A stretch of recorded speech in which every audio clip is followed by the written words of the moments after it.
गुन्हेगारी पार्श्वभूमीच्या टोळक्याने धारदार शस्त्रे नाचवत विनोद उर्फ बाल्या रामचंद्र मानेवडर या तरुणावर पाठलाग करत खुनी हल्ला केलाय। भर दुपारी 1:30च्या सुमारास हा प्रकार घडलाय। जखमी विनोदचे 2 मित्र दुचाकी सोडून पळाल्याने ते बचावलेत।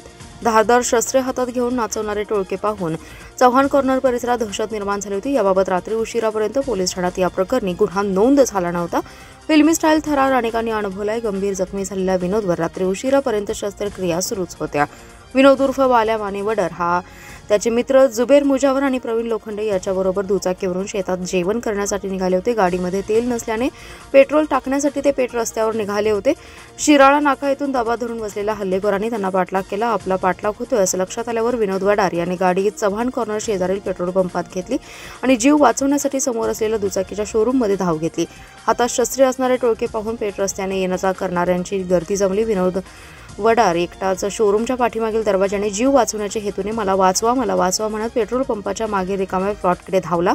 जीव वाचवण्याच्या दृष्टीने पंपाच्या मागे असणाऱ्या किसान कृषी या दुकानाच्या शेडमध्ये आत घुसला आणि शेडचा सरकता दरवाजा लावण्याचा प्रयत्न केला। हल्लेखोरांनी दरवाजा लावताना रोखून धरला आणि त्या झटापटीत दरवाजा खाली कोसळला। तेव्हा दुकानात आत प्रवेश करून कमरेच्या खाली वार केले। धारदार शस्त्राचे वार वाचवण्याच्या प्रयत्नात दोन्ही हातावरही जखमा झाल्या। धारदार शस्त्राने घाव बसल्याने विनोद रक्तबंबाळ होऊन तडफडत असताना हल्लेखोरांनी पलायन केलं। दरम्यान त्याच्यासोबत असणारे जुबेर मुजावर आणि प्रवीण लोखंडे हे मित्र घटनास्थळावर आले। नंतर काही क्षणातच पोलीस गाडी घटनास्थळी आली। जखमी अवस्थेत विनोदला खासगी रुग्णालयात हलवण्यात आलं।